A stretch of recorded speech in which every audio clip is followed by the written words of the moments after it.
Hello everyone, जय हिंद। पिछले lecture में हमने पूरा पॉइंट फॉर्म कर दिया था कर्ल का। ओके, यानी हमने पॉइंट फॉर्म कर लिया था। देन उसके पहले हमने पूरा एम्पियर सर्किट लॉ कंप्लीट कर दिया था। सो आज हम लोग स्टोक्स थ्योरम पढ़ेंगे। ये स्टोक्स थ्योरम को हमें जैसे हम लोग इलेक्ट्रोस्टैटिक में हम लोग डाइवर्जेंस थ्योरम पढ़ते हैं, इसी तरीके से हम लोग यहाँ पे मैग्नेटोस्टैटिक में हम लोग स्टोक्स थ्योरम पढ़ते हैं। तो डाइवर्जेंस थ्योरम में क्या था, आप लोग सरफेस इंटीग्रल और वॉल्यूम इंटीग्रल को आप लोग एक दूसरे से रिलेट करते थे। उसी तरीके से आप लोग यहाँ पे क्या करेंगे, स्टोक्स थ्योरम में आप लोग मैग्नेटोस्टैटिक में स्टोक्स थ्योरम के थ्रू आप लोग लाइन इंटीग्रल और सरफेस इंटीग्रल को आप लोग रिलेट करेंगे। ओके, बेसिकली क्या होता है, और बेसिकली ये क्या होता है कि स्टोक्स थ्योरम आपका मैग्नेटोस्टैटिक में ही अप्लाई होता है। देखिए, स्टोक्स थ्योरम आपका लाइन इंटीग्रल और सरफेस इंटीग्रल, ये दोनों इंटीग्रल को आपको रिलेट करता है। ओके, सो अगर स्टोक्स थ्योरम के स्टेटमेंट की हम लोग बात करें तो स्टेटमेंट ये कहता है the line integral of vector A around a close path L is equal to the integral of curl of A over the open surface S enclosed by that path L। Okay, Stokes theorem का मतलब ये है कि आपका इस तरीके की cross product है किस किस के बीच की लाइन इंटीग्रल जो आपके वेक्टर ए में है और उसके जो क्लोज पाथ है वो किसके इक्वल है, integration of the curl A over the open surface S. Okay, देखिए, अगर हम लोग उसके प्रूफ की बात करते हैं, अगर हमें प्रूफ करना है कि स्टोक्स थ्योरम का जो स्टेटमेंट है वो सही है कि नहीं है, तो उसके लिए हम लोग प्रूफ करेंगे। तो उसके लिए हम क्या करेंगे, एक सरफेस को कंसिडर करेंगे जो हमारी दो जो हमारी different number of incremental circle surface में आपकी स्प्लिट होगी। देखिए, यहाँ पे आपका फिगर आपने कंसिडर करिए, आपने एक सरफेस आपने अज्यूम किया है, जैसे उसका एरिया आपका टोटल सरफेस का एरिया आपका एस। ओके, और आपने यहाँ पे उसको डिफरेंट छोटे छोटे पार्टों में डिवाइड किया है, और ये जो पार्ट में डिवाइड किया है आपने, जो सरफेस में आपने डिवाइड किया है, और ये जो टोटल सरफेस है वो टोटल इंक्रीमेंटल है, यानी इंक्रीमेंट हो रहा है उसमें। ओके, तो ऐसी सरफेस हम लोग ऐसी सरफेस हम लोग अब कंसिडर करेंगे। सो अब हम लोग क्या करेंगे, कर्ल की डेफिनेशन जो है, जो हमने लास्ट लेक्चर में हमने पढ़ी है, तो उसे यहाँ पे अप्लाई करेंगे। तो कर्ल की डेफिनेशन के अकॉर्डिंग अगर हम लोग इंक्रीमेंटल सरफेस में अगर उसे अप्लाई करते हैं, ओके, तो देखिए, इंक्रीमेंटल सरफेस में अगर हम लोग अप्लाई करते हैं तो कर्ल की डेफिनेशन के अकॉर्डिंग क्या होगा, curl H over the N surfaces, यानी यहाँ पे जो आपका आपने जो सरफेस अपने कंसिडर करी है, ओके, उसका यूनिट वेक्टर क्या है आपका, ए एन है। ओके, तो एन क्या है आपकी एक तरीके की डायरेक्शन है। ओके, तो कर्ल के डेफिनेशन के अकॉर्डिंग हमारे पास ये इक्वेशन अवेलेबल है, जहाँ पे आपका एन क्या है, नॉर्मल है, डेल्टा एस जो है राइट हैंड रूल के अकॉर्डिंग। राइट हैंड रूल क्या कहता है आपका, राइट हैंड रूल कहता है कि जो आपका थंब है, थंब की जो डायरेक्शन होगी वो आपकी करंट की डायरेक्शन होगी, और जो आपने जिस कंडक्टर को पकड़ा हुआ है, ओके, और वो कंडक्टर के आसपास अराउंड आपके जो उंगलियां आपके जिस डायरेक्शन में आपकी जा रही है उस डायरेक्शन में आपका मैग्नेटिक फील्ड प्रोड्यूस होता है। ये आपका एक नॉर्मल राइट हैंड रूल है। ओके, तो उसके अकॉर्डिंग आपका एन जो है वो आपका सरफेस के बाहर निकल रहा है। देखिए, यहाँ पे आपको जो बी फिगर दिख रही है उसके अंदर देखिए, जैसे आपने यहाँ पे एक कंसिडर डेल्टा एस किया हुआ है, ठीक है, ये वाला हिस्सा कंसिडर किया हुआ है। ओके, तो मान लेते हैं हम लोग ये हिस्सा आपका, ये जो आपने सेंटर वाला पोर्शन यहाँ पे आपने जो कंसिडर किया है वो वाला सेंटर पोर्शन आपका ये वाला हिस्सा है। ओके, तो यहाँ पे देखिए करंट की डायरेक्शन देखिए, करंट की डायरेक्शन देखिए आप, यहाँ पे देखिए ये जो आपका मैग्नेटिक फील्ड की डायरेक्शन आपको दे रखी है वो एंटी क्लॉकवाइज है। अगर आप एंटी क्लॉकवाइज अगर किसी कंडक्टर को छू रहे हो तो इसका मतलब क्या है, जो आपका करंट का डायरेक्शन है वो आपका सरफेस से बाहर की तरफ है। ओके, तो इस तरीके से राइट हैंड रूल से हम ये भी डिसाइड कर सकते हैं कि आपका नॉर्मल किस तरीके में है और आपका करंट कहाँ पे फ्लो हो रहा है। ओके, तो ये इक्वेशन में आपका डीएल डेल्टा एस क्या है, वो आपका पेरीमीटर है, किसका, इंक्रीमेंटल सरफेस डेल्टा एस का। नाउ अब हम लोग क्या करेंगे, जो आपका कर्ल एच है, जो भी आपका नॉर्मल डायरेक्शन में है, उसका डॉट प्रोडक्ट लेंगे विथ ए एन, यानी जो उस डायरेक्शन में आपका यूनिट वेक्टर है उसका दोनों का डॉट प्रोडक्ट लेंगे। ओके, तो राइट हैंड रूल के अनुसार हमारे पास क्या होगा, देखिए राइट हैंड रूल के अनुसार हमारे पास होगा कि कर्ल जो आपका इक्वेशन है, ये जो आपका इक्वेशन है कर्ल एच एन और दोनों का डॉट प्रोडक्ट, यानी किस किस का, कर्ल एच का और आपके ए एन का, ये दोनों का आपका जो इक्वेशन है वो दोनों इक्वल होगा। देखिए यहाँ पे इक्वल है। ओके, तो ये जो हमारा इक्वेशन है 8.11.1, अगर हम लोग इसको यूज करते हैं तो हमारे पास क्या इक्वेशन आएगा कि जो इंटीग्रल टोटल सरफेस एरिया का जो इंटीग्रल है यानी H dot D L delta S है वो किसके इक्वल है, कर्ल एच और A N into delta S के अकॉर्डिंग, एस के दोनों सेम है, दोनों सेम ही डायरेक्शन में है। ओके, तो हम लोग क्या डिसाइड कर सकते हैं, हम लोग इसे इस तरीके से उसे लिख सकते हैं। ओके, और टोटल कर्ल एरिया, ये तो आपके एक स्मॉल छोटा सा पार्ट जो आपने यहाँ पे कंसिडर किया था, जैसे यहाँ पे ये जो कंसिडर किया है आपने, वो स्मॉल पार्ट का आपका कर्ल था आपका, लेकिन हमें टोटल कर्ल को हमें ऑब्टेन करना है इंक्रीमेंटल सरफेस में। तो हम क्या करेंगे टोटल सबका एक अलग अलग मिला, अलग अलग फाइंड करके उसको सम कर देंगे, सिंपल है। ओके, तो हम लोग अगर उसे सम करते हैं, डिफरेंट डिफरेंट पार्ट्स को अगर हम फाइंड आउट करके अलग अलग तरीके से और उसे अगर हम सम करते हैं तो हमारे पास क्या इक्वेशन आ सकता है, हमारे पास ये इक्वेशन आएगा, हमारे पास ये इक्वेशन आएगा कि जो हमारा curl H dot D L है, ओके, वो ओवर द लाइन सरफेस यानी लाइन पे यानी बाहर की ओर, जो हमारे ये वाला हिस्सा है, देखिए मैं आपको बताता हूँ, ये वाला हिस्सा, ओके, ये बाहर का हिस्सा, ये जो बाहर का हिस्सा है उस बाहर के हिस्से में आपका कितना है, एच डॉट डी एल आपका मैग्नेटिक फील्ड इंटेंसिटी है। ओके, वो किसके बराबर है आपकी, कर्ल एच के, कर्ल एच की over the surface area, over the surface area मतलब ये जो टोटल एनक्लोज हो रहा है पाथ के, उसके अंदर का जो सरफेस है उसमें आपका कितना कर्ल है उतना आपका, वो आपका दोनों का इक्वल है। ओके,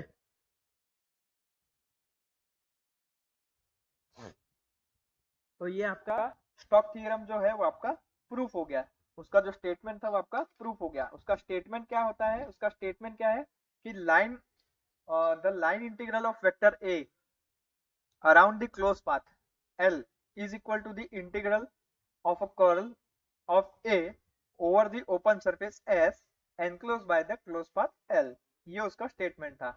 देखिए यहाँ पे आपका जो लाइन इंटीग्रल है वो आपका कन्वर्ट हो रहा है सरफेस इंटीग्रल में। ओके, ठीक है, तो ये जो आपका स्टॉक थ्योरम है ये आपका रिलेट करता है किस किस को, लाइन इंटीग्रल को और सरफेस इंटीग्रल को, ये आपका प्रूफ था। ओके, अब एक की पॉइंट आपको ध्यान रखने वाली बात यहाँ है, इस पे ये है कि जो स्टॉक थ्योरम होता है वो आपका एप्लीकेबल होता है for the open surface enclose by the given close path. ठीक है, any volume is a closed surface and hence application of Stokes theorem to a closed surface which enclose certain volume produces zero answer। इसका मतलब क्या है, जो आपका open surface है, open surface मतलब देखिए यहाँ बाहर से भी आपका, अगर आप ऊपर नीचे से देख रहे हैं तो आपकी ओपन सरफेस है, लेकिन आपने इंक्रीमेंटल इसे कंसिडर किया हुआ है। ओके, तो ये आपकी ओपन सरफेस है, एक आप उसमें ओपन सरफेस में आप एक अज्यूम कर रहे हैं कि आपका एक क्लोज पाथ है। ओके, तो वहां पे आपका स्टॉक थ्योरम एप्लीकेबल है।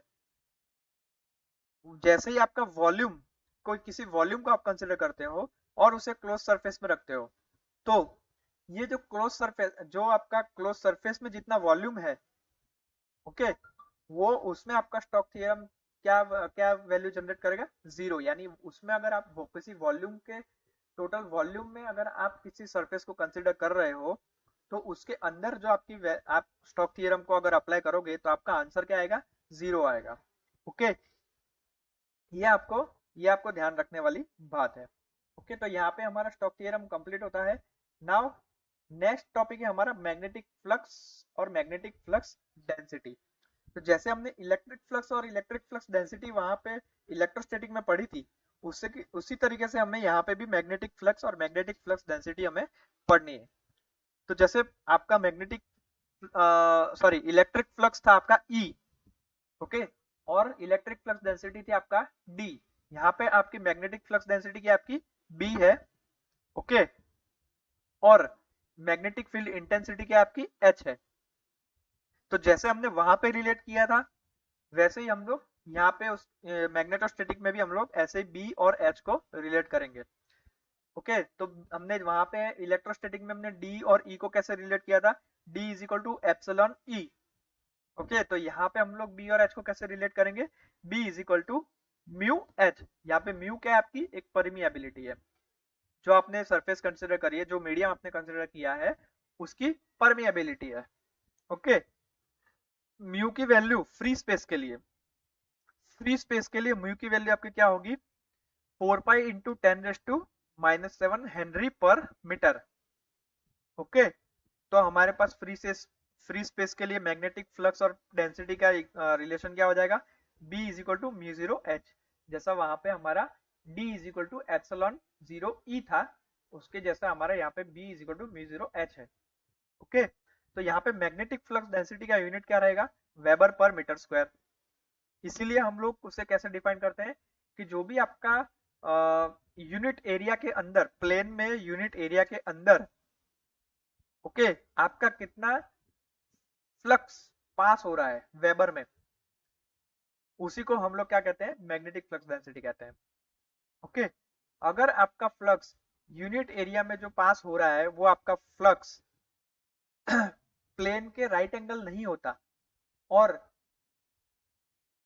अगर राइट एंगल नहीं होते यानी 90 डिग्री नहीं बना रहा है एंगल, और कुछ एंगल बना रहा है, सम एंगल बना रहा है, कुछ भी प्लेन के साथ कुछ एंगल बना रहा है, तो आपका जो फ्लक्स है जो आपका यूनिट एरिया में से क्रॉस हो रहा है उसको आप कैसे डिफाइन करेंगे, उसको आप कैसे डिनोट करेंगे, phi is equal to B dot D S weber over the surface integral, okay. यहाँ पे फाई क्या है आपका मैग्नेटिक फ्लक्स है, बी क्या है आपका मैग्नेटिक फ्लक्स डेंसिटी है वेबर पर मीटर स्क्वायर, या फिर आप उसे दूसरा उसका यूनिट है टेस्ला। ds का है का आपका open surface through the flux, okay, यानी ओपन सरफेस है जहां से आपका फ्लक्स पास हो रहा है, ओके। अगर आपके दोनों के बीच में कुछ एंगल है तभी आपका फाई इसी तरीके से फाइंड आउट होगा। नाउ अगर हम लोग क्लोज सरफेस को अगर हम लोग कंसिडर करते हैं किसी सर्टेन वॉल्यूम में, तो मैग्नेटिक फ्लक्स की जो लाइंस होती है वो हमेशा क्लोज लूप के अंदर होगी, यानी एक तरीके का क्लोज लूप बनाएगी, ओके। यानी जो जितनी आपकी मैग्नेटिक फ्लक्स आपकी अंदर की तरफ पास हो रही है उतनी ही मैग्नेटिक फ्लक्स की लाइन आपकी बाहर की तरफ भी पास हो रही है, यानी दोनों leaving equal to entering, okay. यानी मतलब जो केसीएल में होता है उसी तरीके से यहाँ पे भी होगा। अगर आपका किसी क्लोज सरफेस को आप कंसिडर करते हैं किसी सर्टेन वॉल्यूम में, तो आपका मैग्नेटिक फ्लक्स की जो लाइंस है वो बाहर की तरफ आने वाली और अंदर की तरफ जाने वाली वो दोनों इक्वल होगी, और क्या होगा आपका दोनों एक दूसरे को कैंसल आउट कर देगी, और जो आपका इंटीग्रल है यहाँ पे बी डॉट डी एस का इंटीग्रल जो आप इवेल्युएट करने वाले हैं ओवर द क्लोज सरफेस वो आपका जीरो होगा हमेशा, ओके। तो ये जो आपका ऑलवेज जीरो हो रहा है इसी को हम क्या कहते हैं, law of conservation of magnetic flux, या फिर आप इसे कह सकते हैं Gauss law of integral form for magnetic field. ये आपका इंटीग्रल फॉर्म है गॉस लॉ का, B dot D S is equal to zero, okay. अब ये तो हमारा इक्वेशन आ गया है, चलिए अब इसे अगर हम लोग डाइवर्जेंस थ्योरम अगर इसे अप्लाई करते हैं, डाइवर्जेंस थ्योरम अगर इसे हम लोग इसमें अप्लाई करते हैं तो अकॉर्डिंग टू डाइवर्जेंस थ्योरम हमारा क्या होगा, B dot D S is equal to curl dot B DV is equal to zero, जहां पे आपका डीवी क्या है आपका वॉल्यूम है जो आप क्लोज सरफेस से एनक्लोज हो रहा है, लेकिन डीवी आपका zero, DV is not zero, DV जो है आपका जीरो नहीं है, लेकिन क्लोज पाथ अगर आपने कंसिडर किया है तो आपका जो इंटीग्रल है सॉरी कर्ल है, ओके, और जो बी है magnetic flux, magnetic flux density जो है उन दोनों का जो डॉट प्रोडक्ट है वो आपका जीरो होगा, इसीलिए आपका डेल्टा जो बी है वो डेल्टा बी डॉट आपका जीरो होता है, यानी आप कह सकते हैं curl dot B is equal to zero होता है। तो मैग्नेटिक फ्लक्स डेंसिटी जो होती है डाइवर्जेंस में वो आपकी ऑलवेज जीरो होती है, यानी आप कह सकते हैं कि the divergence of magnetic flux density is zero. तो ये वाला जो इक्वेशन है, ये आपका इक्वेशन कहलाता है Gauss law of differential form for magnetic field, या फिर आप इसे कह सकते हैं अनदर मैक्सवेल्स इक्वेशन। ओके, ये वाला जो इक्वेशन है 8.2 8.12.6 ये आपका डिफरेंशियल फॉर्म है। ओके, और ये वाला जो इक्वेशन है आपका 8.12.4 ये आपका इंटीग्रल फॉर्म है, गॉस लॉ का इंटीग्रल फॉर्म है। ओके, नाउ कुछ स्टैटिक इलेक्ट्रोमैग्नेटिक फील्ड में आपके मैक्सवेल इक्वेशन आपको पढ़े हुए हैं आपने, जो आपको यहाँ पे समरी के तौर पे आपको दिया हुआ है। देखिए, मैक्सवेल के कुछ इक्वेशन है स्टैटिक इलेक्ट्रिक और मैग्नेटिक फील्ड के अंदर, जैसे आपका गॉस लॉ है, तो यहाँ पे आपका डिफरेंशियल और पॉइंट फॉर्म में अलग अलग फॉर्म में आपको मैक्सवेल इक्वेशन दिया हुआ है। ओके, जैसे यहाँ पे आपको डिफरेंशियल फॉर्म में दिया हुआ है curl dot D is equal to rho V, ये आपका गॉस लॉ है। Okay, conservation of electric field जो आपने इलेक्ट्रोस्टैटिक में पढ़ा था वो आपका ये है। एम्पियर सर्किटल लॉ जो आपने अभी मैग्नेटोस्टैटिक में पढ़ा वो आपका कुछ ये है, curl H is equal to जे।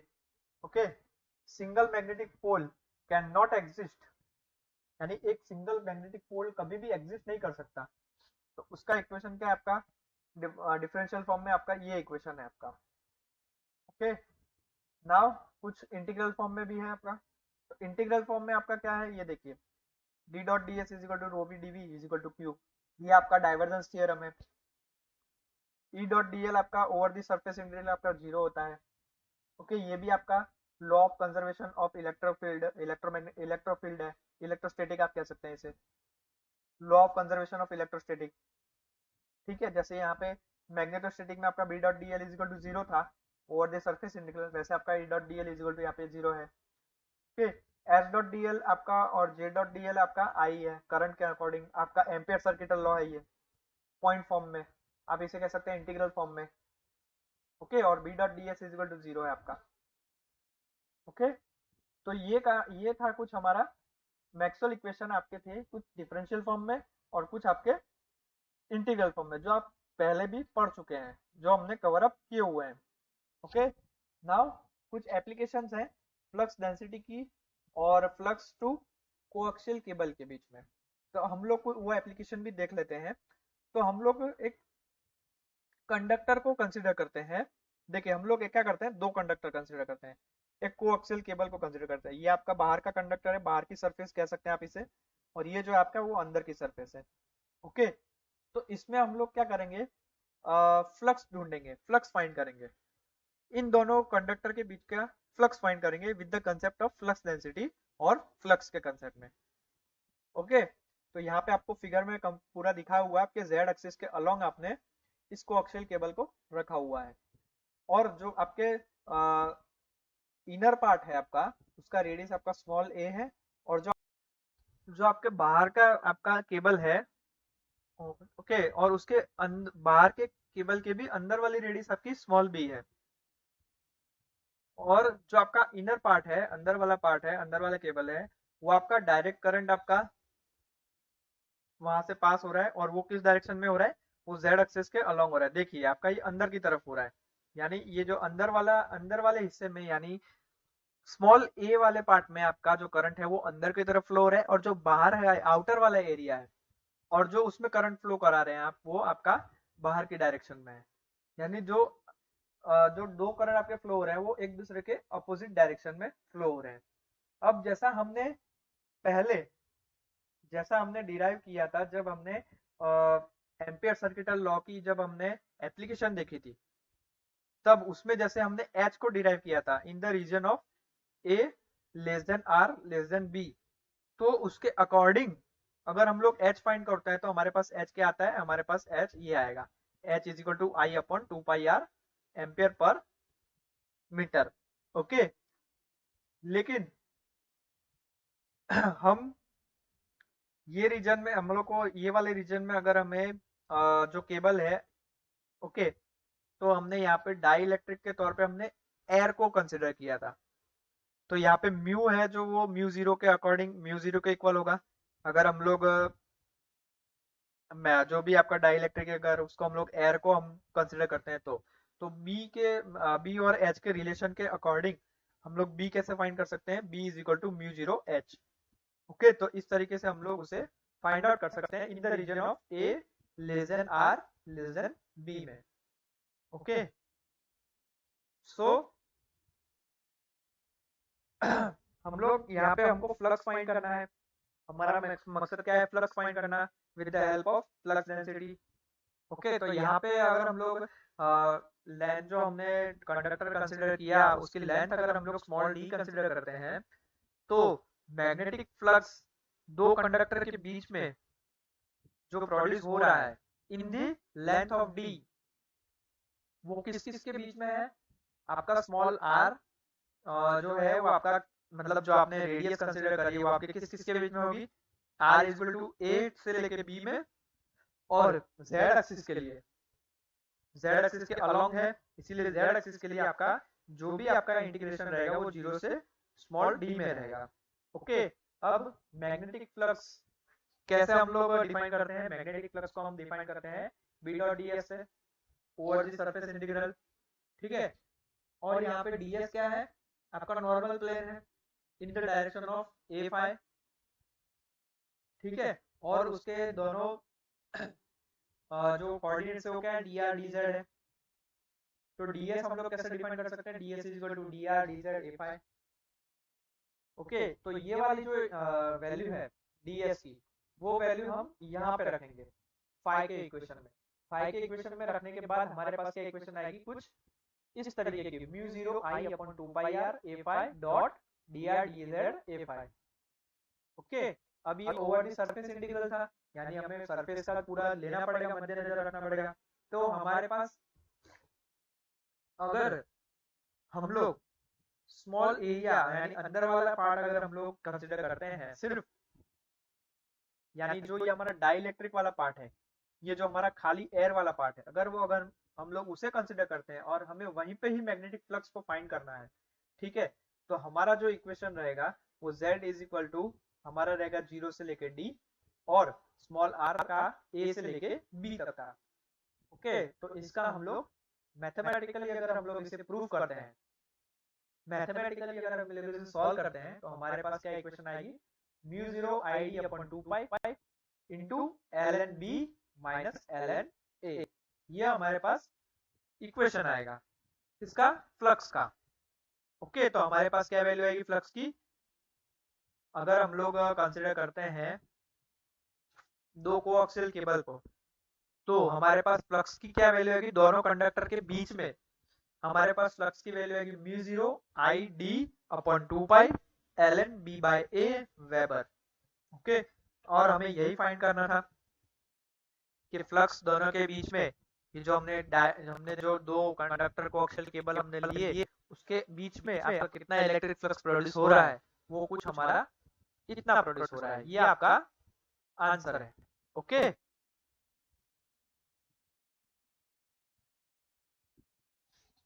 सो आज का लेक्चर हम लोग यहीं पे वाइंड अप करते हैं। नेक्स्ट लेक्चर में जब हम लोग मिलेंगे तब नेक्स्ट लेक्चर में हम लोग मैग्नेटिक स्केलर और वेक्टर पोटेंशियल हम लोग देखेंगे, और स्केलर मैग्नेटिक पोटेंशियल क्या होता है, और लाप्लास इक्वेशन क्या है स्केलर मैग्नेटिक पोटेंशियल का, और वेक्टर मैग्नेटिक पोटेंशियल क्या है और उसका पॉइसन इक्वेशन क्या है, तो वो हम लोग नेक्स्ट लेक्चर में कवर